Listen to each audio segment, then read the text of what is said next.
You're listening to the Miracles in Meat podcast. I'm Shane Thibodaux, a fourth-generation butcher at one of the oldest meat markets in the world.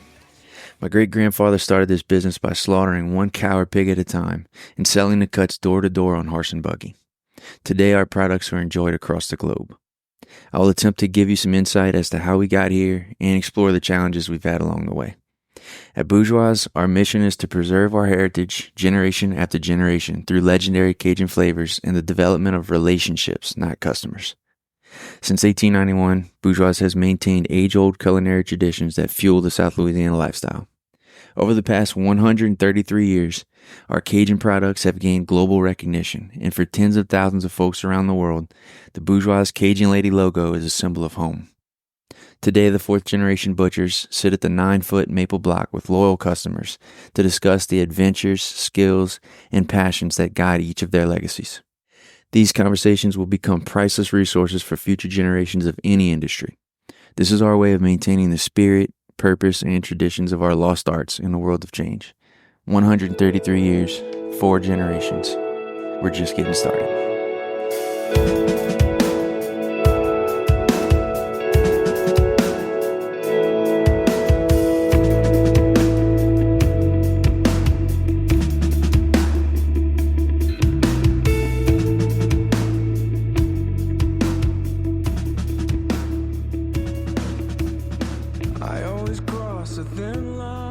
All right, here we go. Episode number 6 of the Miracles of Meat podcast. Today, Bo and I sit down with Phil Casse. Phil is our customer service manager at the new location in Gray. And Phil's also the lead guitarist for a local original band called Coma Nights. And that song you heard on the podcast intro, that is Phil. That's Coma Nights. All original. Everything they write is original. Really great group of guys, all very talented, all very creative. I mean, if you ever see them coming to a show, maybe in Houma or New Orleans or Baton Rouge or maybe Bayou Crab, go check them out and go chat with them. They'd love to hear that. And we would just want to show our support for the band, and we switched the whole podcast intro, and I think it sounds awesome. I think it fits us well. So over the years, Phil has made his mark on this place and everyone inside of it. And in business, there's adders. Those are people that you want on your team, your good hires, people that add value to your company. You have subtractors, the people you don't want on your team, the people that you probably need to fire, people that bring everyone down and cause problems. You have dividers. Those are the people that get into the team. Those are the cancerous people. You know, think the people that can really destroy a company. They can really destroy everyone's motivation and get into the interior workings of a team and crumble it.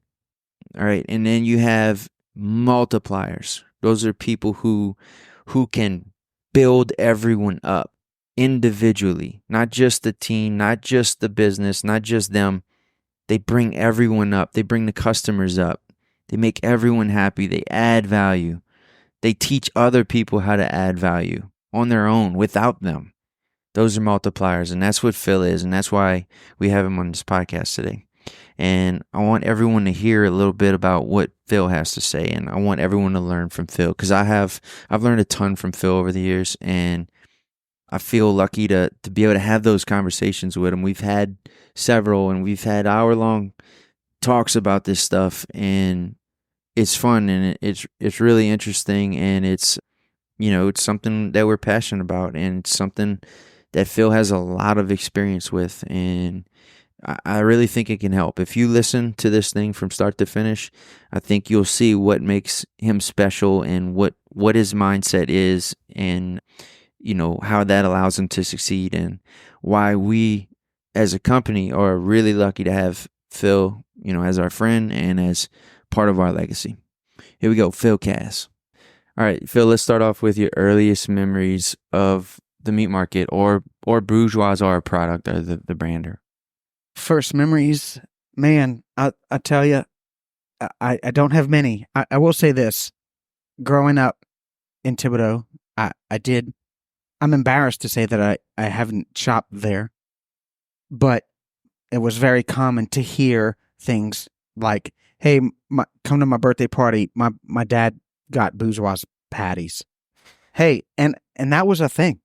When you heard that, you wanted to go. I thought I didn't know then what that meant. I know now, but then I didn't know what he was talking about, which is weird. Which is weird growing up in Thibodaux, right? I guess we never shopped there. My parents, I never had anything on a personal level. It was always third party stuff, but I did have a Fair Burger before, so we raved about that. I didn't make any connections until 2018 when I started. It's kind of been a secret along the years. It's not something we've really pushed. It's our bad. That's on us.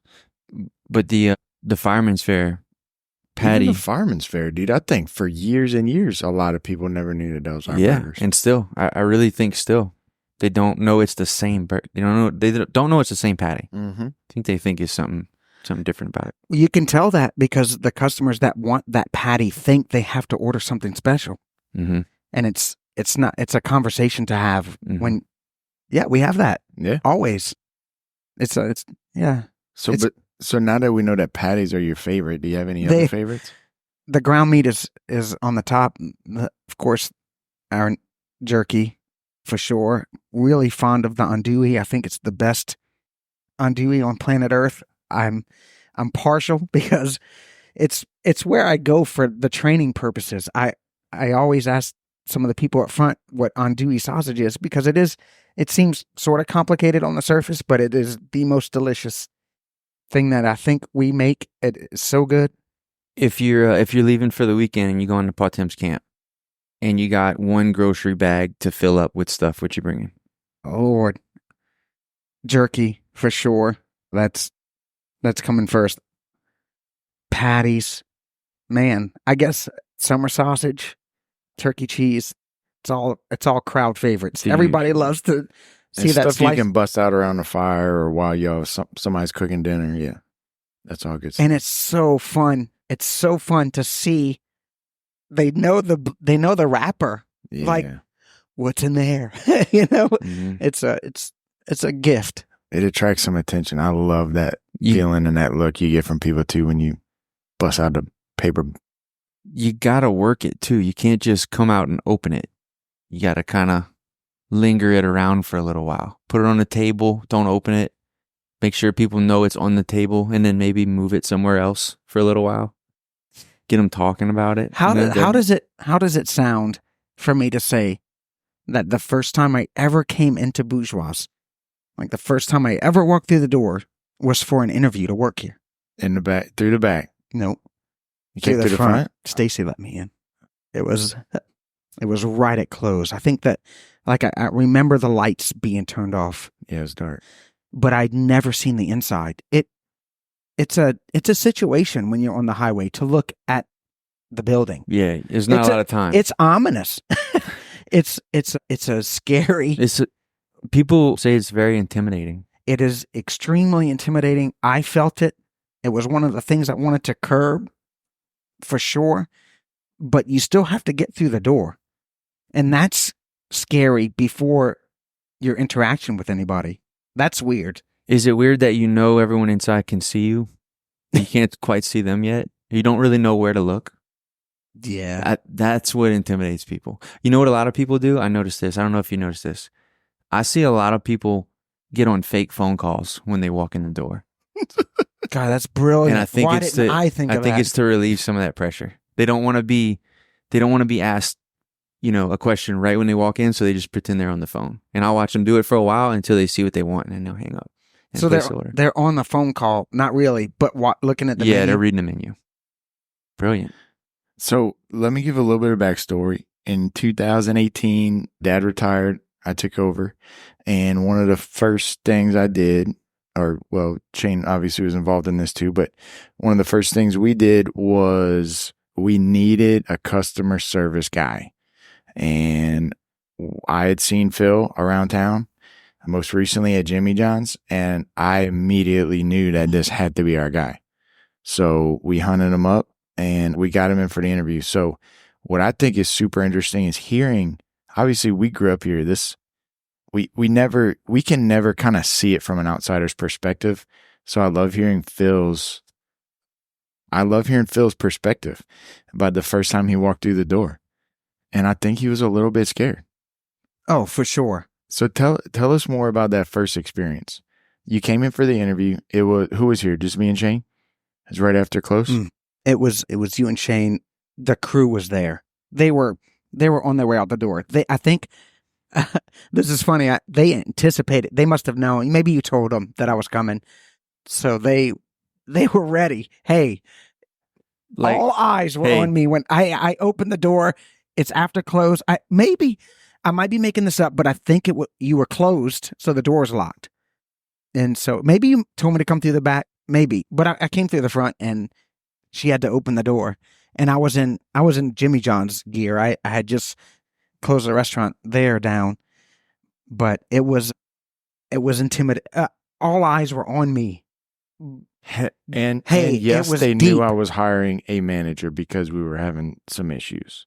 Yeah, that didn't. And they knew all that entailed, and we're not happy. That didn't go well. Do you know that? I do. And do you know that I want to say I sometimes I'll search for your emails through there because I just need something, and I'll see the first correspondence that we had. Like, I'll see them. It's fun to look at. It's it was such a pivotal point in my life. But I'll see the emails, and I'll see, hey, well, you responded through Indeed, which is a story in itself, because you might not know this, but I put my resume on Indeed. You know, I was working for a family. We opened 2 Jimmy John's, and I sort of just wanted to put myself out there. And the week that I put my resume out, well, I didn't apply anywhere. You can make a resume on Indeed, and it will, if you have an account, it will alert you if people match kind of what you need, I guess. And I guess that's what happened to you. But the week I put my resume out is the week I got an email from you. And so, which I thought was just the stars aligned, I guess, in hindsight. Yeah. It was amazing. It couldn't have been better. And in fact, I almost took another job. I almost took another job. I considered just for a second, Lay's was the potato chip company was hiring just a driver, but things were tight. So I needed to make a call, but that was really cool but the first email that you sent me and the second email follow up, I think I responded to you, but it was a long time. I came to the first interview with you and Shane, and it was a while. Do you know that? Yeah. I didn't respond immediately. You can see that I didn't, because it was a big decision. Well, yeah. You have a family. No, listen. I came in that day. I came in for the interview was. Oh, let me give a tiny bit more. Dude. I know. Let me give a tiny bit more background. I'd never been in there ever in my life. I was 38, 37. Who knows? 37, 38. What 2018, and I'd never been in the building in a town where I grew up. So that was already hard, you know? And I come from a corporate background. So going to a really true at its core, family owned mom and pop shop it rang some alarms. Like, it's risky, you know? I worked for a family that owned a franchise, and I understand that there's no corporate entity to communicate with. There was just a lot of things flashing, you know, and coming in that day and just seeing I got a glimpse of the vibe, and it was just something I needed to just figure out, you know, like, cause I remember going in, the office, and you were just, you were slouched down. Shane had his hand crossed like this. And I said, yeah, dude, I'm pumped up. I'm just feeling like I can conquer life. And I walk in the office, and I think you were just like, you think you can help us? I don't know, our customer service. You got any ideas? and that's pretty much how it went. We shared. I gave you some things that were going through my head, and I guess the rest is history. But that was. Do you remember? So you were scared. Look, I was really scared, and I thought that maybe you would have been more excited for me to come in for an interview. Little did you know that was my excited face. Yeah. It was. Okay, so yeah, the background I was going to give is Phil comes from only massively corporate jobs, and Sort of. yeah, we're not super professional. But I'm going to tell you this from my perspective. So me and Shane met with Phil, and Phil's an interesting guy. So you have to kind of understand him a little bit, which I didn't at the time. And he is smiley and happy the entire time, which he just permanently is. Which doesn't come off as genuine. Yeah, I thought there might be drugs involved, if I'm being completely honest. Heard that before. Or I kind of felt like I was being trolled. Hey, can I tell you? There's no way he's actually this excited or this happy. I thought that too. And Yeah. from my experiences with him at Jimmy John's and wherever. But so yeah, after the interview, I said to myself, I don't know if I ever told you this, Shane, but I said, that's our guy. He's coming. I had no doubts whatsoever that you were going to be here. And apparently you had plenty. But I knew you were coming. You know that's fair, right? Oh, it's super fair, especially in hindsight. Well, if it helps, Like, we never interviewed people for jobs, really. It was like, hey, what's your name? How old are you? You can work? All right, let's go. do you remember Lone Star? Yeah. I worked there for a while. They had good baby back ribs. Yeah, sure. You're thinking of Chili's, which he also worked for. Hey, well, No. I never had them there. there was a little crew that worked at Lone Star that moved to Chili's in Thibodaux when Chili's in Thibodaux opened. But I remember interviewing for the Chili's job because driving to Homa to Lone Star wasn't an ideal scenario. But I remember interviewing for Chili's, and they liked me. How old? I How old interviewed are you? well. It was 2003, Okay. 2000. Something around Sure. there. I must have been 22, 23. Okay. And well, I learned this later. There was a guy, Joel, really cool guy, and then Chris, who became a close friend of mine. Robinson? Yeah. Okay, good. So he interviewed me, and Joel interviewed me, and maybe one other guy, and then they called me in for a second interview because there's no way somebody is this happy. Yeah. And No, I heard that. Mhm. That was the second time that's affected me. Like, that wasn't good. Hey, it wasn't a good thing that I had. Well, not only were Chris and because they were high up at Chili's, but there was the regional director or somebody. There was 4 people there when I interviewed before because they liked me, but I wasn't who I said I was. I don't, just like you described. How weird is that? Like, but how weird is that? But the great part is that that's genuinely you. You Yeah, are it is. this happy all the time.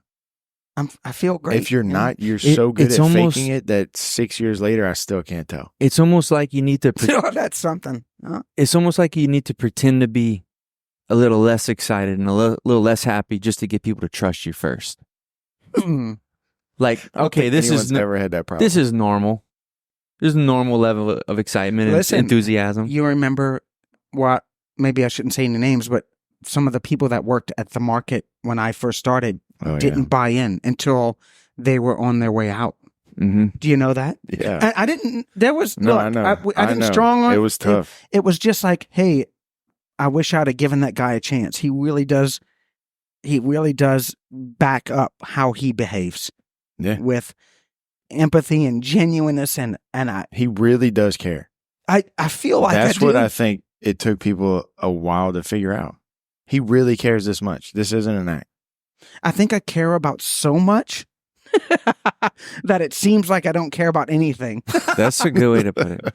It might be true. Well, Phil, give us like some family background, maybe younger years, whatever you got. Sure.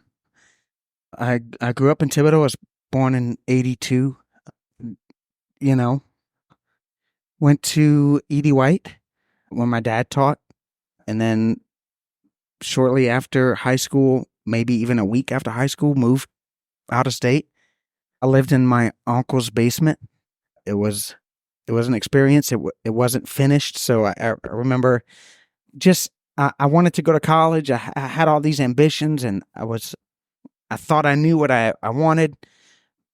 So I moved to save some money because I needed a vehicle. What did you want? You said you thought you knew what you wanted. Yeah. What did you think it was? Well, I had this path laid out with college and a job like any 17, 18-year-old kid has. And that if you don't adapt, it falls apart on you pretty quick. But, I didn't have any money. I needed a vehicle. My uncle invited me to live in his basement. And save some money. And this was in Atlanta. This was in 2000. Yeah.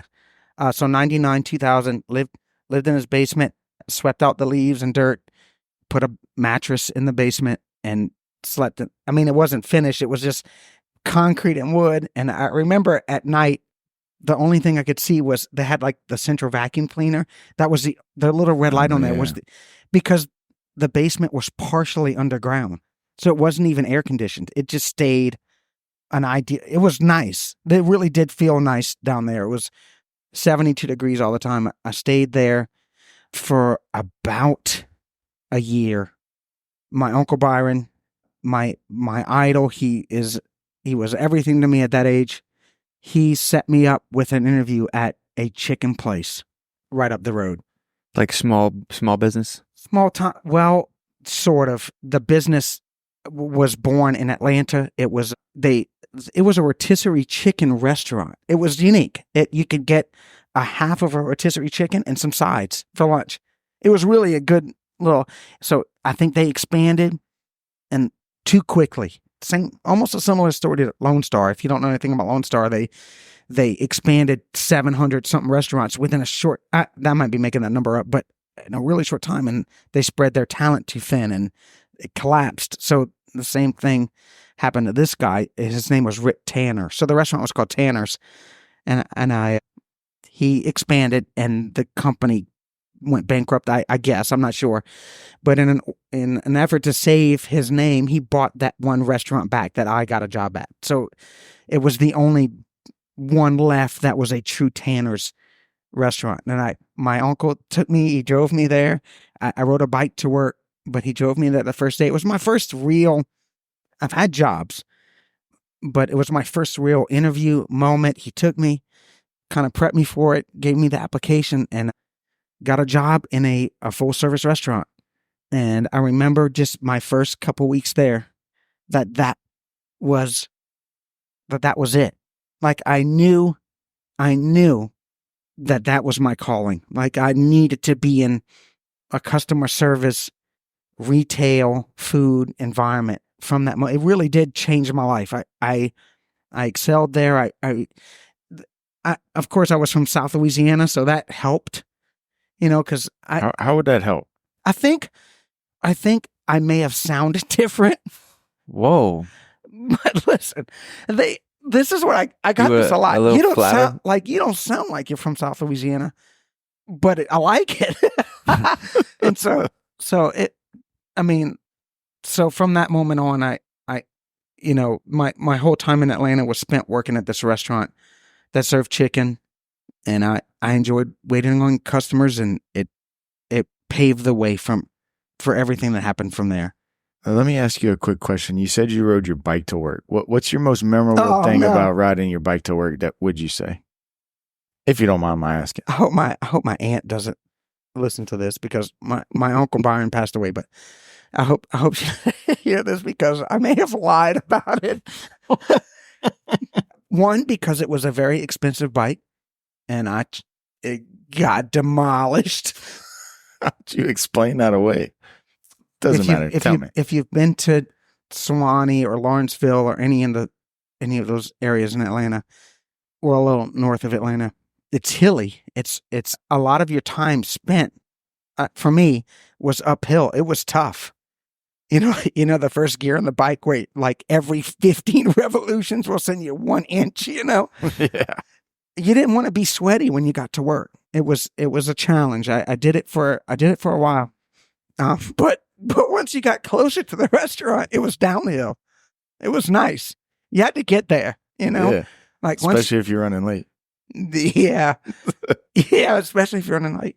And just one time I crashed over the hill and lost control. I was going way too fast. I didn't stop in time, and I tried to turn into the parking lot. It was a plaza, so there was a bank and maybe like 8 other businesses in this big thing, and you had to turn into it, and I would park in the back, and man, the front wheel is not even making traction on the ground, dude. It's not good. You're doing like 50 or 60? 7. Hey, maybe a motorcycle. I was going You 120. said bike. Bicycle. Downhill, though. Okay. Fast. hey, Well, they I'm don't riding go a 50, bicycle. Phil. I was going No, they 80, go Shane. 80. Okay. And then what? Yeah. Well, obviously, you can't turn when you're doing 95 on a bike. and I absolutely annihilated the curb in the bank parking lot. The front tire, I mean, this was folded in half. It didn't break. The tire, of course, popped, but the rim, if you've ridden a street bike, you know that those tires and those rims are finicky. You can't really. You can't hit a curb doing 95. Yeah, they're meant to ride long distances, right? So there's not a lot of friction on the road. And when you need to make a 90-degree turn going 80, and I flew off the bike. I hit the curb, turning. I'm what sliding. hit first? The front tire. But I mean, you slid or you went airborne? I anticipated the turn coming. I'm trying to remember. This was in 2000. I see the turn coming. I can't stop. We're going downhill. There's no stopping. And I tried to turn, and I think I barely missed the entrance to the parking lot. But right in the drive-through to go to the teller is a maybe like a crepe myrtle tree. Yeah, that's actually a good tree to run into. I hit it. Hey, and what sucks is that I think I was turning as I hit. You hit it hard, Phil? Yeah, Shane. I was tossed off the bike, bent the frame around the tire folded in half. I think maybe the brake handle or something had gotten kind of gnarly, and I just. Were you wearing a helmet? We're talking, no, I was not, and it was full lunch hour traffic, so They laughed at you? I was so quick getting up, Shane. It really was those moments that the embarrassment takes a back seat to the pain. You know what I mean? Like I did that once on spring break. Hey, same thing. I hit the curb. I hit the tree. The bike is folded in half, and I could have lifted 600 pounds at that moment. My adrenaline's flowing. I'm alive. Whatever. And you have a concussion. For sure. And I have a concussion. I bent the rim back as best as I could. So you were riding out of there? No, I wasn't, Shane. And I walked the bike to work and parked it in the back and kind of made it seem like somebody tried to steal it. I'm sorry. How else did you dress it Whoever's up? hearing this story for the first time, I'm really sorry. I crashed. It was not stolen. Boy. My poor uncle, rest in peace. He doesn't know. I told him that somebody tried to, because I needed. I tried to steal it by running over it with a car. Like somebody really tried to steal it, you know? So where was this? What city? Swanee, Georgia. So if anyone's in Swanee and they have that footage, send it in.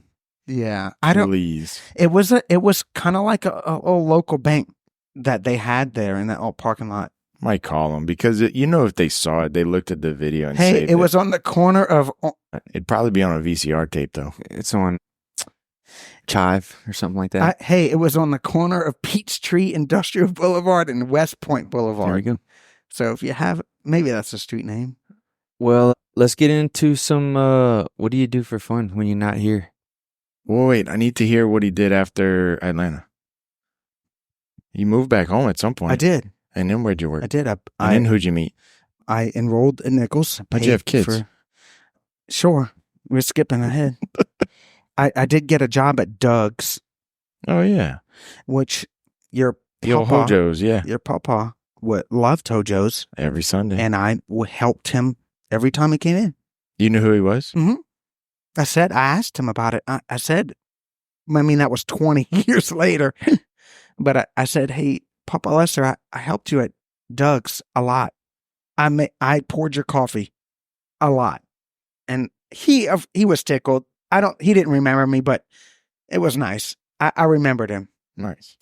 It was, dude, that was another little mom and pop sort of coffee spot. Yeah. It was fun. I went from restaurant to restaurant for a little while. Just tried different things. So you said Chili's. I didn't know that's where you met Chris. I thought you met him at Raising Cane's. Chris interviewed me for Chili's. How did y'all both wind up at Raising Cane's then? Chris left Chili's for Cane's maybe in 2006. I want to say maybe 2005, 2006. And then was the general manager of the store in Martin Luther King. There wasn't the other two yet. We have one in Thibodaux and on the east side of Houma now, but it was only that one. He worked there. He got a job there, and they needed management. So he poached you from Chili's. He did. Nice. I was working as a pool boy. What? I was a pool boy for just a short minute. I worked at Chili's on occasion, Oh, but I remember that. You got electrocuted to death. we did like saltwater conversions on, like if you had a chlorine pool and you wanted saltwater, I think we did a lot of that stuff. And I got a call from Chris saying that he got a new job and they need leadership, and he liked my work ethic. We were friends. We hit it off right away. Chili's was something. And so he called me for Cane's. I interviewed. I met with a guy, Clint something, and he hired me on spot. So is that when you and Chris got tight at Cane's? No, we were tight already. Okay. We were, no, you're right. And we weren't tight. We were, when you work at Chili's, there's a saying that people say, it's Zio, appreciate this. You've never worked at Chili's and it shows. And what that means is, and we toss this around a lot in the full service business, that we wish that everybody could experience that a little bit. It is the most stressful environment and it's funny because I still have dreams about Chili's. It's 20 years. I'll still have dreams that there's 6 tables sat and I'm bartending and the drinks are backed up and somebody, it's crazy. It's a really high stress environment. So that breeds friendships. I think like you really do learn camaraderie and so Chris and I, and of course Z came from, do you remember when we had a ground patty? Yeah. So ground patty was there, and within a month after Chili's opened, ground patty, of course, couldn't hang. And if you know anything about when Chili's opened, maybe it was probably our first chain, big deal restaurant in Thibodaux. Yeah. I want to say, and I remember it being 6 people deep. Hey, on the bar top in Chili's, and you can smoke in there at the time, which is weird to think about, but it was 6 people all the way around for weeks, months after we opened. Jeez. It was really great. We cried a lot. It was hard. We made a lot of my friends, Kyle from Community Coffee and Corey Stein and all those guys are really good friends of ours that we hold dear still from the Chili's days. But yeah, no, it's crazy. It's crazy. So Chris left Chili's, called me up, and I interviewed and got hired. And it was a good deal. And what was it like working for Chris? With Chris? Chris is one of those people that really does make you feel, again, actually I've heard this from multiple people, but when you talk to Chris, it really does make you feel like you're the only person on planet Earth. It really is a genuine interaction with him. And he behaves that way at Cane's. For me, my whole time there, it was really something. He taught me so much. He was a mentor. He was rooting for me the whole time. Of course, things didn't work out at Cane's, but it was nice. It was really nice that he reached out to me. It spoke a lot. I felt good. Chili's was tough. And to have, I remember getting the call from that I got hired. I mean, I went to the interview At Cane's? Yeah, because it was an it was an official management position. Like I need you to operate my restaurant, sort of. And getting the call that you made it, Cane's is a competitive environment. It's tough. It's not easy to move up, and so getting that invite to come to work was really awesome. And I was really looking forward to working with Chris. It was short, I would say, because they opened the Thibodaux and Eastside markets really within the first 5 years. I was at Cane's for over 7 years. So they opened the Thibodaux and Houma stores, and I moved and moved around. I ended up working in Laurel, Mississippi for a while. But working for Chris was great, man. He really did teach me about making people feel important. It's good. That's awesome. Well, I have something to play for you. I want you to listen to it and just listen to it. Hey, Phil, Chris Robinson here. Could you please rank the following experiences in order of importance? Learning the Bourgeois beef jerky recipe, being on stage playing at your favorite music venue, or RDX hopping in Battlefield 2142 with me at 3 a.m. in 2006? All right. Oh, shit. Hey, Chris, what's up? First is RDX hopping in Battlefield. For sure. Man, hey, Chris, good to hear from you, man. That's exciting. You put him up to that? So you played, y'all gamed out together? Dude, yes, we did. Hey. You stayed up late? Yes. What a great time to be alive.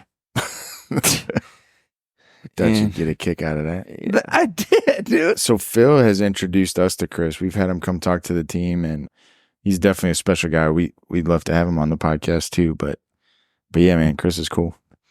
Yeah, Chris married Z and I. I know y'all know that, but he's that important to us. He's sort of, I would say he's seen me at my lowest points, Mm-hmm. and my best. That's awesome. So no, it is great. So yeah, that's really great. What's up, Chris? So you mentioned Z a few times. Who's that?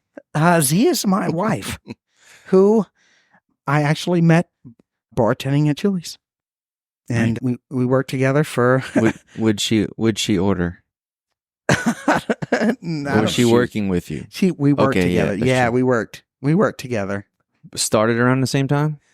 No, she was at Ground Patty. I remember she was at Ground Patty. Of course, Chili's came to town, and Ground Patty lost 90% of their business. That sucks. Chili's was popping. So Z applied. He came to work with us, and I remember, when you work with a crew like at Chili's or anything, just like my first day in interview here, that's how we looked at Z. Like, hey, who's this? Coming in. But look, we had no real. There wasn't a vibe. We just worked. We bartended together. We worked a few shifts. It wasn't until Chili's does this softball tournament, and it's serious. Oh, we didn't know. Look, we didn't know it was serious. It is serious. It's a big, huge deal. In-house or like Chili's? A bunch of Chili's. Okay. And so I think it was a regional thing. So. Oh, so it's like your Chili's versus another Chili's. That's right. So Dude, all awesome. the regional Chili's would go to Lafayette and play in a softball tournament. And if you won that, you went to the Nationals. Hey, listen, I'm not joking. Chris, maybe you can chime in on this, but I think if you won the events, you got your team from your store got a full paid trip to New York to play in like this Chili softball. Hey, this is wild. But listen, we were probably, I must have been 24. D was probably 19 or 20 at the time. And Chris is I think Chris might have been our GM. I'm not sure at the time, but we got a team together, and we said, let's go play in the tournament. And so he played high school softball. No, Z's the most athletic person I know for sure. She was going to excel at it. I have no doubt in my mind, although there was one moment. Now I'll talk about it. But let's just say Z was playing left field and I was playing third base, and things did not go as planned, and it's Z's fault. Just to be for the clear. record. Can't wait to hear the aftermath. But of this. listen, hey, we get our crew from Thibodaux Chili's goes to the softball tournament, and we are in sandals and t-shirts, and we're hungover. Some of us still drunk, and it is a major thing. And everyone else got cleats and Hey, uniforms, cleats, uniforms, bats, they catcher's gear. coach on the field. It's a legit thing, and we're just embarrassed. And the other Chili's, hey, his name was Dale. I don't know where he is these days, but he made fun of us. He even said in our dugout, "Nice uniforms, guys." Nice. And it was, and we lost 9,000 to nothing. You know, like we even found out. Never mind. Maybe one of the teams had a professional player on the team, but They were juicing. hey, listen. Hey, this is the best part about the tournament was that Z and I ended up riding together. It was an accident. The cars were filled up. Aw. Everybody was driving. And listen, I tell the story. We worked together. We worked together. So there was never romance, I guess, Come on, in the you thought picture. she was pretty. Or She was something. super hot. Okay. But all the cars are filled up. And I remember, I've told this story so many times. It was even maybe a little bit of my vows when we got married. Let's hear your vows. Speaking of my vows, I told Z, I'm like, hey, your vows better be awesome because mine are You're going to coming be. in hot. Hey, we're very competitive. We still are. Well, my vows are awesome. I owned her. But hey, all the cars were filled up, and we ended up riding together to the Chili softball tournament. And I think there was just this instant connection. We had an instant connection. It was just so great. And I would say we've sort of been together ever since. There were some rocky times, but Mhm. I think we've been. And man, I have to give kudos to that tournament. Like if I hadn't driven there and she hadn't been in the car, we wouldn't be married today. It's funny how It is. all that No, works. it was crazy, Shane. It was crazy. So you look at those as the good old days, Yeah. the Chili's days. You know, It's got to have some hey. vibe of that, the good old days, right? You know, sometimes we play poker at Heems, and some of the Chili's guys are there, like Kyle and Corey. And it's weird to think that there was a time where we would stay at somebody's apartment until it was time to go to work.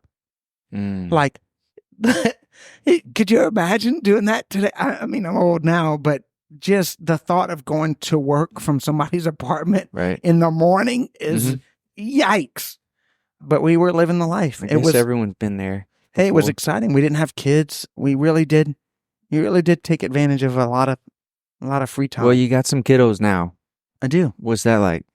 I have a 16-year-old son named Sully and a 13-year-old daughter. Sully's like driving already. and Sully is driving. He's dude. got jobs. He's officially, sort of officially employed here. So he's got his minor work permit. He's coming to work at Bourgeois. Man.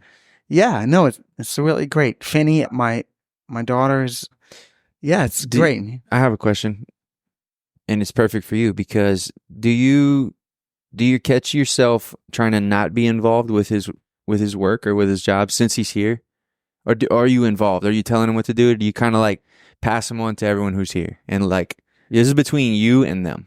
That was the goal, Shane. That's Like, what I would Hey, try Sully, to do. This is Brett. This is Justin. Here's Jamin.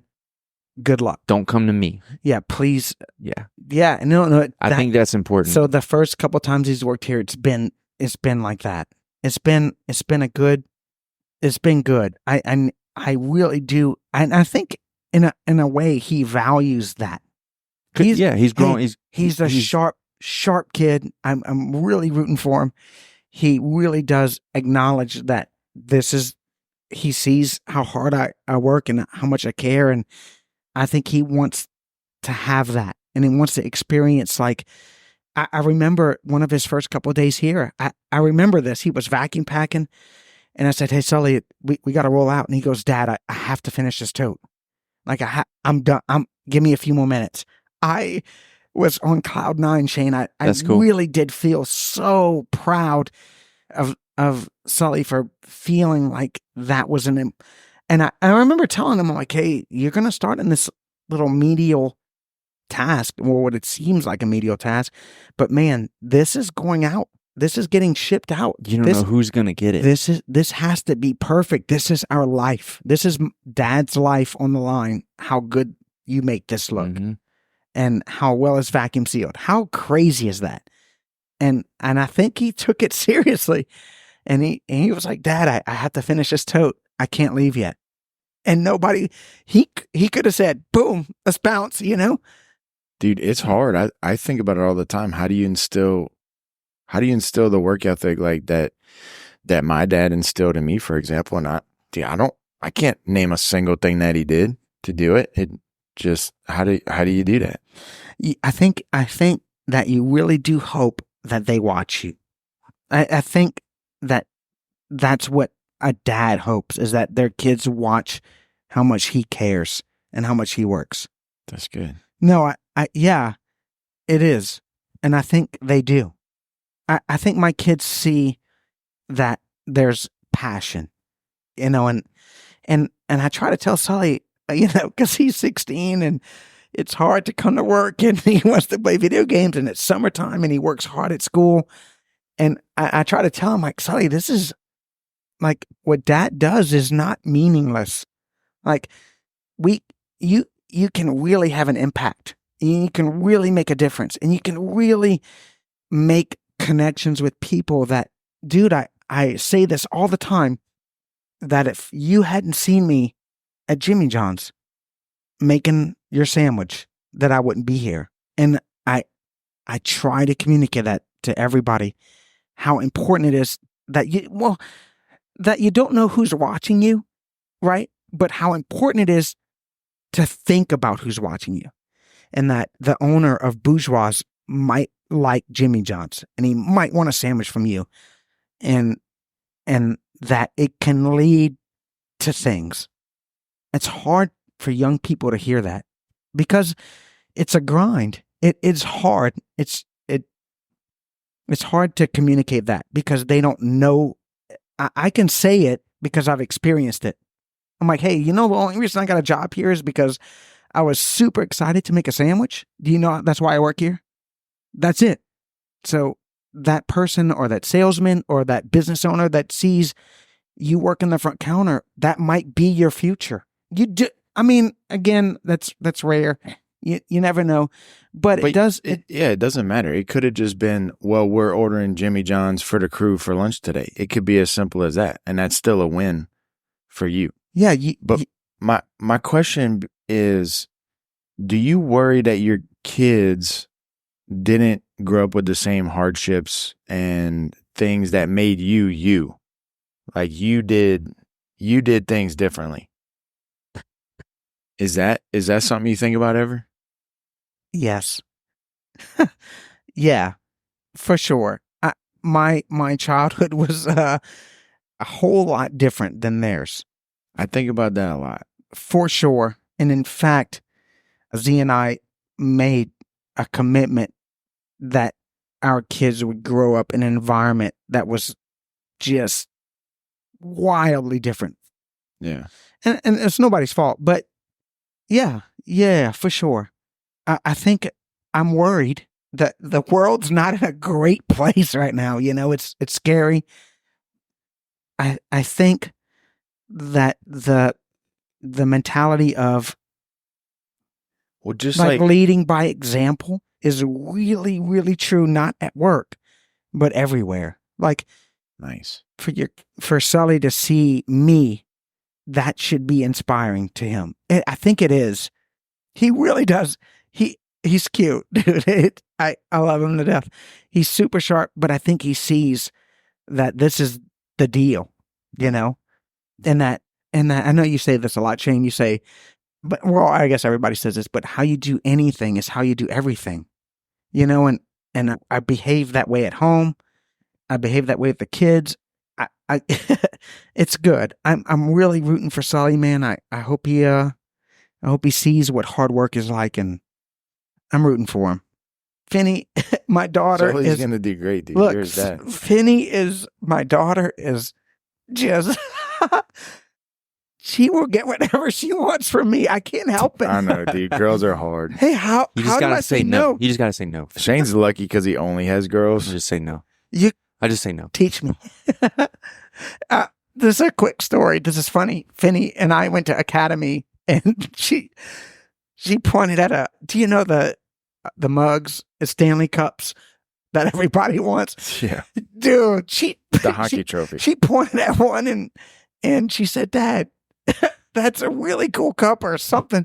I'm like, fucking get it, you know? Hook it up. And so we're You like this? You want it? we're in the car, and she's laughing in the car on the ride home. And I'm like, Finney, what's up? And she goes, I've been asking Mom for this for 3 weeks. And she's been telling me no. And she goes, ask you one time and we get it. And of course, I'm just, don't tell Mom, you know? But Hide the cup. I said, Finney, hey, please don't take advantage of Dad. And she goes, I'm your baby girl. It was cute. That's perfect. It was. Yeah, dude. It's hard to tell girls no. Did I answer your question? Yeah. I don't remember what it was, so you probably did. You spoke a little bit about, or a lot of it about passion and being passionate about what you're doing. What else are you passionate about outside of here? I have some hobbies. I do really enjoy playing music. I'm in a band, Coma Nights. You've probably heard of them. What is it? Coma Nights. COMANIGHTS. Formerly known You can as, find us on all major streaming platforms. You're gonna have to cut that out. formerly known as. And I really, yes, we rebranded. It's a new name. So Phil is the lead guitarist. The best guitar Only player I've guitar. ever. He's the only guitarist of original band hereabouts in the Thibodaux, Oklahoma area. They play at like the Boxer in the Barrel and where else? Baton Rouge, New Orleans. The yeah, Ace of Clubs. Where else? yeah, we got to show They the Ace of wish they Clubs. could Other get a show at the places. Ace of Clubs. We're not good enough for the Ace of Anywhere they're great, and if you ever hear of them stopping at a bar near you, go check them out. They're awesome to listen to, and Yeah. it can be found on Spotify and, Yeah, and everywhere. Go Look check up them out. Coma Nights. Yeah, it's a passion project. Me and my really close friend he's the bass player. We write all the music. It's all original. We really do enjoy it. It's fun. I'm in a few music projects. So that's my main thing outside of Bourgeois, I guess, is that I like to pretend I'm a musician. So we do enjoy writing and creating music. It really is. I recommend it to everybody. Watch this. Listen, Phil, what kind of music do y'all play? It's Tell me in as many words as you can. yikes. Man, it's alternative rock. It's 90s influenced modern. Do this, a mixture of who and who and who and who. Oh shit. Yeah, knows, he doesn't Shane? like that. I don't like that at all. You know Shane. he doesn't like that. I'm gonna say maybe clown core. Oh God, I'm gonna throw up. Check out.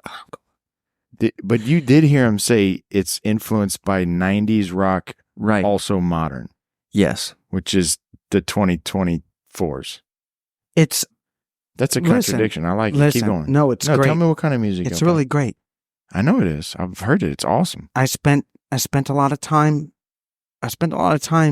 Figuring out what my sound is supposed to be like, Phil and it has really is unique. Phil has a tone, a recognizable tone. I do. I have a tone. He's told.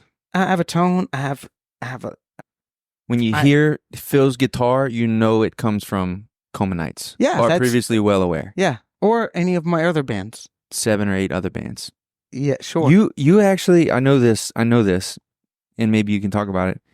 You actually played in a band with Jason Deruin. AKA the Cajun Ninja.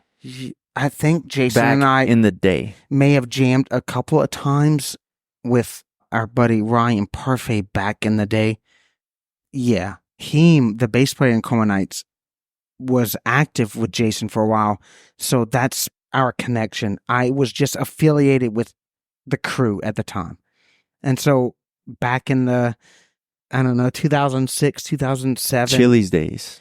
Yeah, there was a lot of original live music. There was a lot of cover bands that did unique things. It was a really good time to be in the bar scene and see unique acts. I was in the bar scene around that time too, but I was doing shots of red snappers at the Goose. Sure. You know? We were at the Brick House, and we were at the what? Yeah, I guess the Brick House. There was another place called the Garage.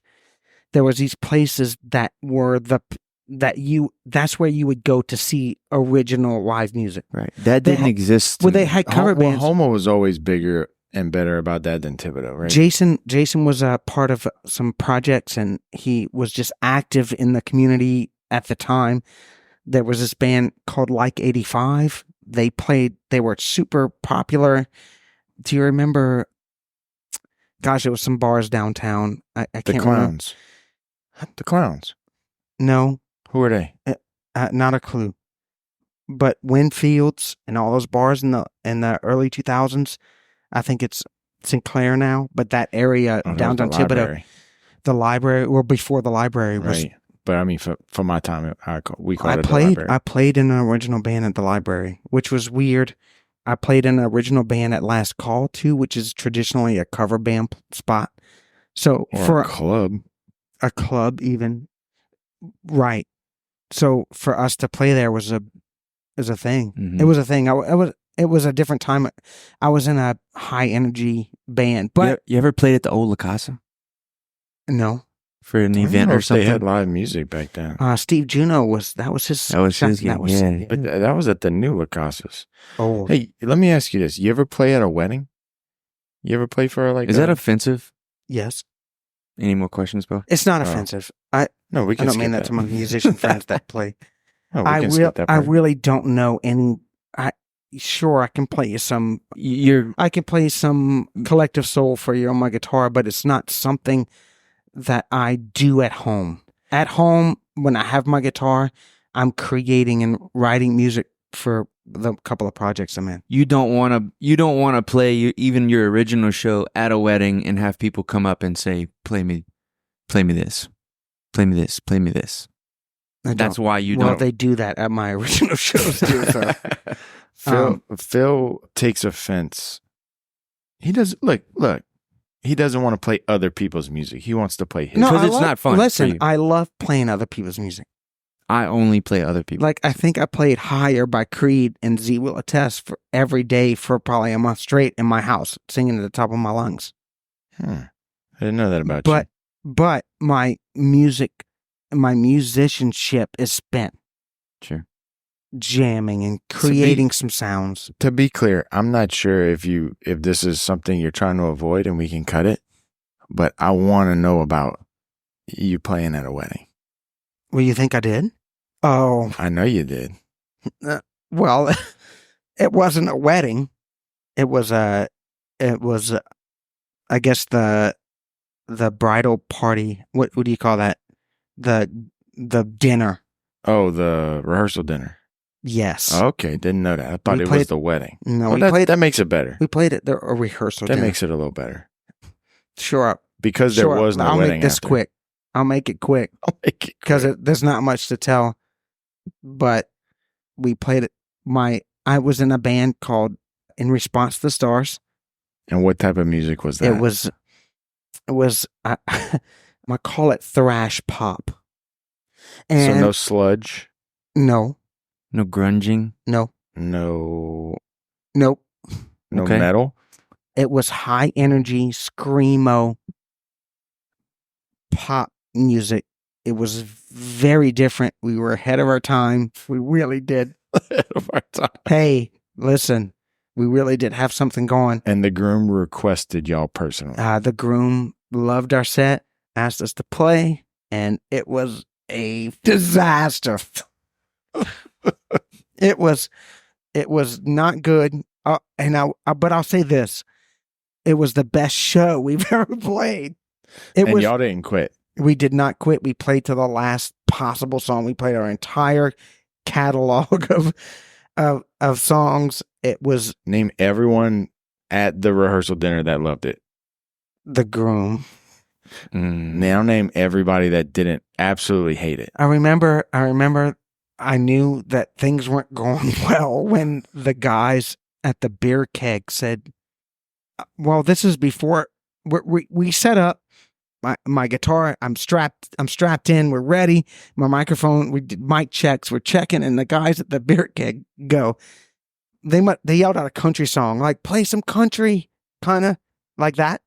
And Nigel, my dear friend Nigel says, yeah, we got you. Let's do it. Let's go. Yeah, we'll play the most country song we got. And it was the most just in your face screaming song that we had in our whole song list. And I remember it went well. Listen, me and him killed it. It was really good. But just one by one, people just left. Hey, until it was just the groom and the wife. Well, his future wife. And then she left. And then it was just him. Oh my. Hey, and What a time. And we had a tip cup, and there were no tips in there. Dang. Y'all gave it to the groom? Shane, I remember me feeling a certain way about this. I felt a way about it. I didn't think that was a move for the band. Because at the time, we were talking about getting a van. We were going to take our music. No, that's on a tour. band. We were gonna make some sacrifices and take our music on tour because we had something unique and it was really great. Was this a turning point? Yeah, I don't think we played another show. There's still time for that. There's still time for the van, Phil. Don't There give up is. on No, that. listen, They Coma went from Nights. full time to dissolving the Look, band because I of moved on. one wedding. I moved on. I joined another band. I thought we were going to take over the world. I joined another band. Thought we were going to take over the world. You really do. You get a guitar when you're young and you figure out these chords and these shapes and it sounds cool and you write music and you think you have it. You really do convince yourself that you're going to make a move and that you're going to make noise and that people are going to know you and appreciate what you're doing. And you exhaust resources into that. And it's not a good idea. I say that. No regrets, but man, I really did waste a lot of my early 20s into thinking that was the move. Like I really did think that. But what's the move if you love to play guitar and you love to make music? Listen, that's why it's difficult. And if you don't have a support system, You just need to know why. You need to know why you're doing it. listen, I think it's all about having somebody that has your back though. Like, hey, try this out. Try it. I got you. And if it doesn't work out, you can come back. But if you don't have that, you lose. If you don't make it, you lose everything. And it is a risk. And we never took that leap. We never bought a van. We never did that. But I was ready to. There was a moment where I thought like, hey, this band's going to make it. Let's do it. And we just didn't. And that's okay. I'm happy with it. Coma Nights is a really awesome project. I get to express myself in it. It's for anybody that's played original music, they know how important it is to have those moments with a group of guys or girls that you can mesh with on a musical sense and really create some unique sounds and stuff that are really from your heart. It really is. It's really something. So where are you at now with it? Where was that like, I don't know, call it whatever, young and dumb, like you're doing this to get famous? Is that still a possibility, a goal? Or is it now like, I'm doing this for me and for fun, and I don't care if people don't like it. I don't care if I ever get famous. I'm doing this because listen, it's you all can't. these things for me. I can't care if I get famous because that's not cool. No, because it's just such a random series of events. It's not something that is purely in your control. Mm-hmm. Like the right person has to hear you. You have to play the right bar. It really isn't something you really have to adopt this self-indulgent mindset that you're playing, that the music that you create is yours, independent of what you think people want to listen to. So then why because it's art. But then why get on a stage and showcase it for other people? Is it because like, hey, I think this is awesome. I created this. Let me show it to you and see if you like it. It is that. It is some of that, but it's the experience. If you've written a song before from start to finish, it's exhausting and hard. And when you have the product, you really do want to share it. Nice. You really do feel like, listen to what we did. That is a mindset. And of course, you get to have those moments with the band. Like, well, you get that rush too, being on stage, like the anxiety and the nervousness and that spike. You still get that? I do get that. You gotta get it, right? And it's deep. And I struggle with that. Only recently in the last few shows and again, I've played hundreds of shows. I think I probably played 150 shows. And I still, I feel scared about it. And only recently have I sort of swayed from that. But yeah, people are paying to see you. There is another element that there is a show involved. You're putting on a show, like you can listen to our music on Spotify, but you pay $10 to get in the bar. I hope that we can entertain you on top of that. And maybe the music isn't enough, so all those things kind of rush through. Are you going to play the chords right? We made changes to the pre-chorus to song and A, like it's difficult. It's hard. I imagine being in a cover band is hard, but the songs are written already. So to play your own stuff and to really present it, it's hard. It's hard to dig in. Is it a little bit of a cop out? Because like if I'm playing Freebird and somebody doesn't like the song, then that's Leonard Skinner's fault. Is it harder to put it out because that's you? That's a part of you that you put out there? And now if they don't like it, shit. Yeah. Well, it would be ballsy for someone to tell you that they hated your set, I haven't gotten that. Yeah, but you can feel the crowd what they're thinking. I can. Like at that wedding. You knew what they thought of your set. Yeah, they weren't ready. Yeah, they liked it just fine. They just weren't ready. Listen, it was good music. They weren't ready for it. Yeah, hey, it's playing shows is a really fun thing to do. It's exciting. You get to showcase what you've been working on. Okay, Phil, as nervous as you are to get on stage to play in front of a bunch of people, Phil has also been doing Brazilian Jiu-Jitsu for 4-ish years. Yeah, 5? Mm-hmm. 4. And he competed as a white belt and got double gold. No. Triple gold. Double champ. Double champ. Triple champ. I think I got gold. I got gold. Yeah. I got gold and silver. Okay. But listen, Phil's really good at what he does. And my question for you is, what made you more nervous? Jiu-Jitsu. The Jiu-Jitsu tournament? I've never felt pressure ever in my life than being at the Jiu-Jitsu tournament. And the drive there and waiting for the ref to call your name, which it's coming, right? Yeah, like your shoes are off and you're dressed out and it's time in the match before you finished and you're next. And you just think they're going to call my name now, But do you remember that same situation when you were playing shows, like maybe your second, third, first gigs where it's about to be time to go up, someone's going to announce you? Yeah. Is not comparable? Yeah, sure. Now that I think about it, yeah. But you have a crew with you and you're feeding off of them. If they're confident, you're confident. But jiu-jitsu is just you. All your guys are up in the stands. It really is like mono. You're the only guy down there. It's It's different. I wonder how the music gigs and stuff prepared you for that. How would you have handled it if you have never been on stage? I think I reached the apex level of nervous energy. Like, Right. I don't think, and to sort of lay this out, it is a month of training. Like, Coach Gotti, I want to do it.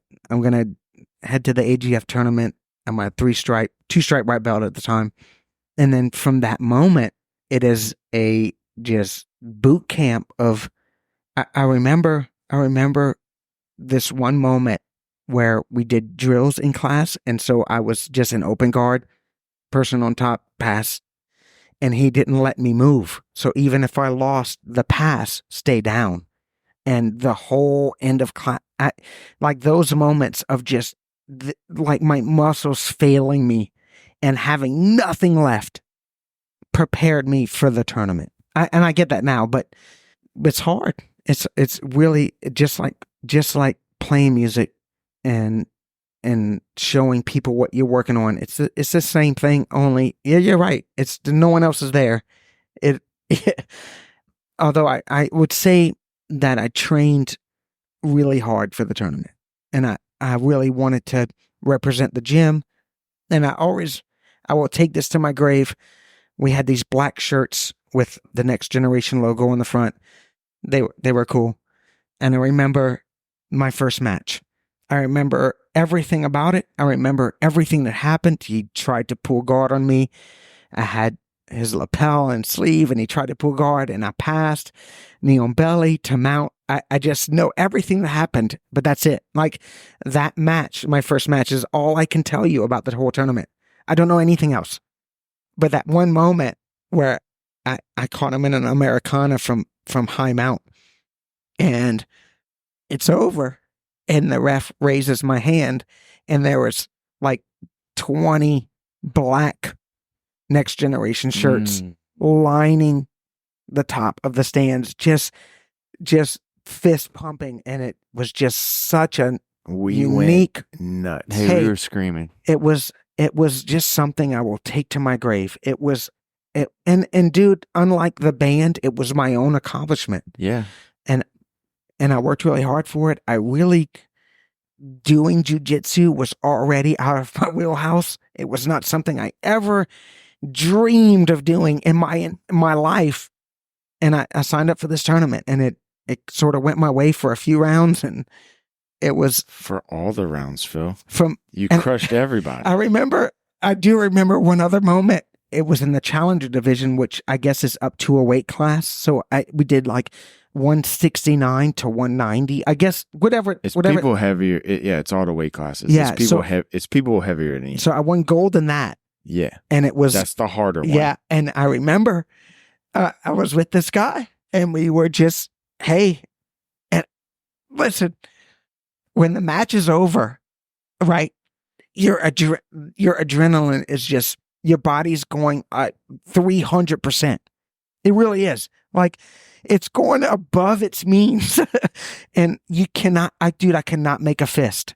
I literally could not make a fist with my hands. My muscles were spent. Coach is rubbing my forearms like, and I went against this guy, and we're going, and the ref blows the whistle. I don't even know what happened. I don't remember the grapple. I don't remember getting grips. I don't remember taking him down. Nothing. I really don't remember. And the ref blows the whistle, and I say to the guy, I'm like, hey, who won?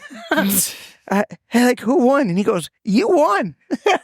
And it was just cool, like, all right.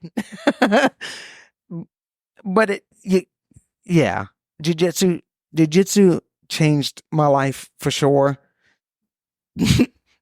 I remember, might need to cut this, but remember, do you remember how it was before? Like, What are you talking hey, about? Shane, do you remember? I would say things like, "Are you going to put on your costume and go?" Yeah. Yikes. Are you going to the session tonight? Oh, the function. He would call everything a Everything function. was a function, yeah. Are you going to the little function or something this weekend? Like, where you going? Function? Yeah, But you're still like that. jiu-jitsu tournaments are wild. And yeah, if you've never done one, or if it's your first one, the adrenaline you dump that you get from your first match sometimes is too much. I can remember my early tournaments, and yeah, I would have no recollection whatsoever of the first match, except that it's over and I can't move, can't make a fist, can't grip. Everything is spent. And it was, a 5-minute match. So what's even harder is if you did screw up and win, now you got to do it again, sometimes with very little rest. And that happened to you. So what was your second match like after your body feels like I'm going to say this. I'm going to say this. I learned this afterwards, that there is a minimum time that you're supposed to get a rest. There is a time limit that you're supposed to get a break if your match is the next one. And I didn't get that. I know. I think they gave me 3.5 minutes. So 3.5 minutes. And I remember going back in the ring and not caring. Like I really did not care. I could not move. This guy was going to just have his way with me for 5 minutes straight. I could not make a grip. And so I just haphazardly tried to get maybe some lapel grip it's just muscle memory. I just ended up on the ground in a guillotine, which, to be fair, I didn't tap. So he didn't win by guillotine because I was going to die before I tap. He can win, but I will have to die first. Like, this guy will have a murder on his record before I didn't tap. So he sat there in a guillotine for 5 minutes while I just sat there. But I couldn't, to be fair, I couldn't do anything. I was spent. Yeah, but I guess people don't do enough things to realize that what happened once you started on the second match and you didn't have anything left in, you couldn't move, and you were just like, whatever. Well, now your decision making is out the window. You're not really making decisions. You're relying on your training, reflexes, right? So once you slapped, everything that happened after that just happened. Your body just did it without thinking, right? Shane, correct me if I'm wrong, but like that's what the Marines taught you, right?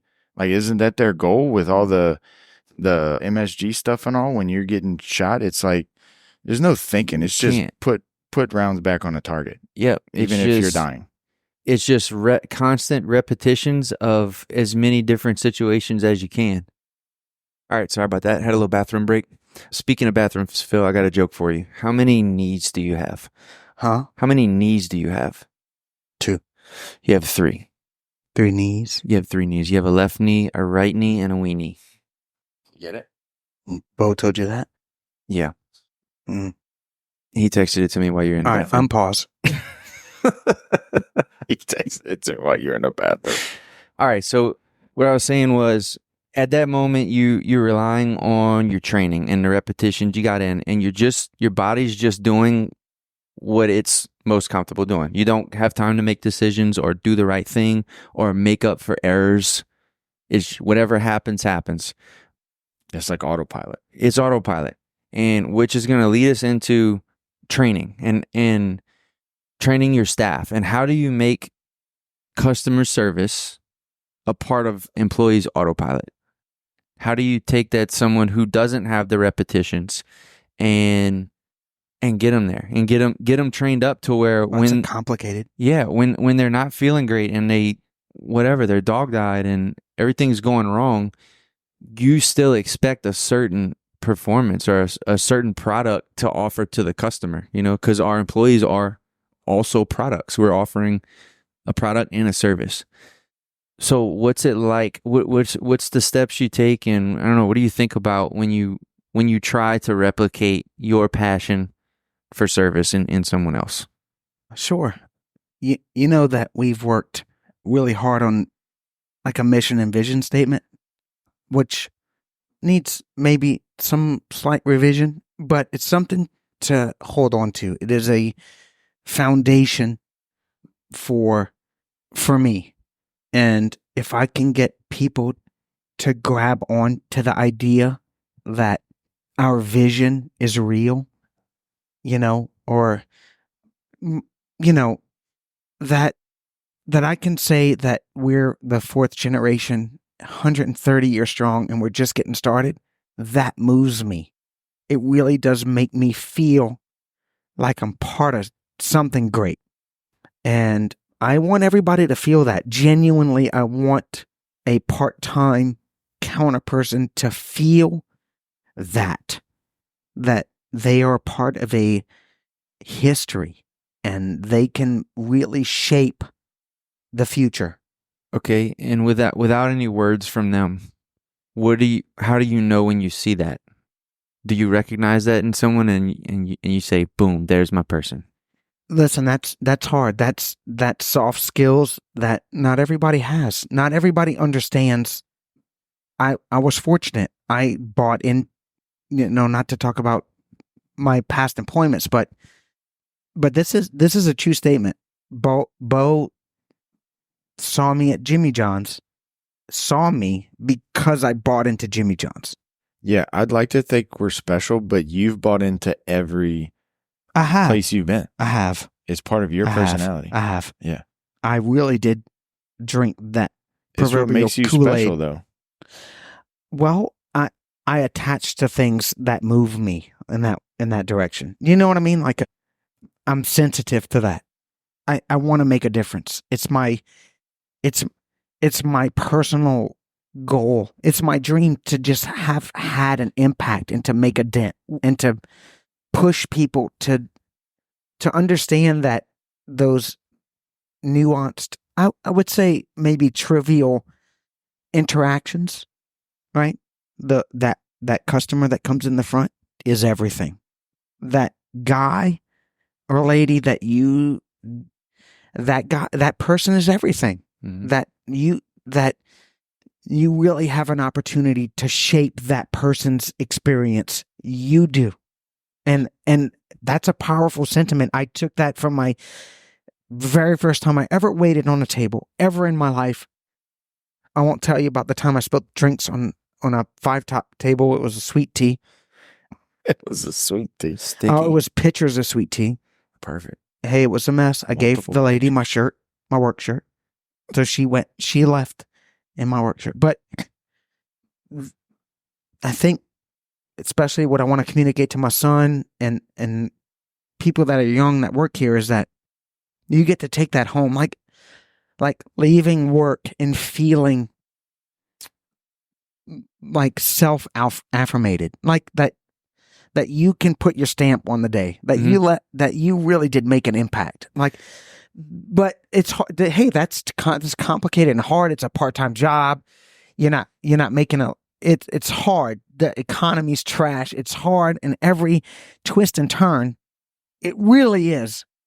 And it's hard for me to say that it is for me too. It is for me too, but I still show up and I still want that person that comes in here and it's their first time here to feel what I feel. Like, to feel how attached I am to this idea. Do you know? You feel that. You feel that yourself. You might not. Yeah, I do. And Bo and I come through this place and we have a little more to work with there than someone else. But you know, maybe at Chili's or before then, you weren't making much, right? No. It was tough. You were sleeping in your uncle's basement, but you still had that. Pre-Chili's. You had the self-affirmation. You could feel good about something you did that was good for the customer, for the whatever your purpose you were shooting down, right? You felt that back then. That's what led you to here. That's what, you can attribute that to your successes along the way. Can you imagine any other way? Could you imagine just showing up and not giving a crap? I can't. I've never done it, man.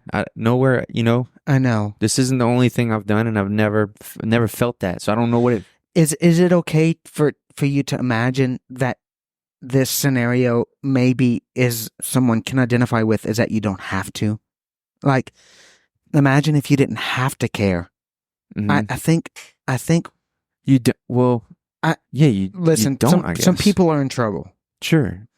But they don't understand how good it is to feel self-affirmated. They don't understand that. It's something they can create with their mindset as one more good thing they can put in their life. If everything else is bad, if you could just teach someone to hey, I have a skill. I can take a situation and I can make myself feel good from the situation. I don't need parents. I don't need a pat on the back. I don't need money. Don't need a new house. When a customer comes in, I make them happy and they leave. Makes me feel good. Yeah. And I get that. Hey, it's hard. And no one can take it. It's hard. We're in the society these days it's instant gratification. It's tough. I worry about my kids in that regard.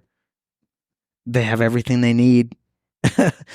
You know, I hope I can communicate that sentiment to them, that they can feel good about hard work and showing up and being reliable, and knowing that someone relies on you.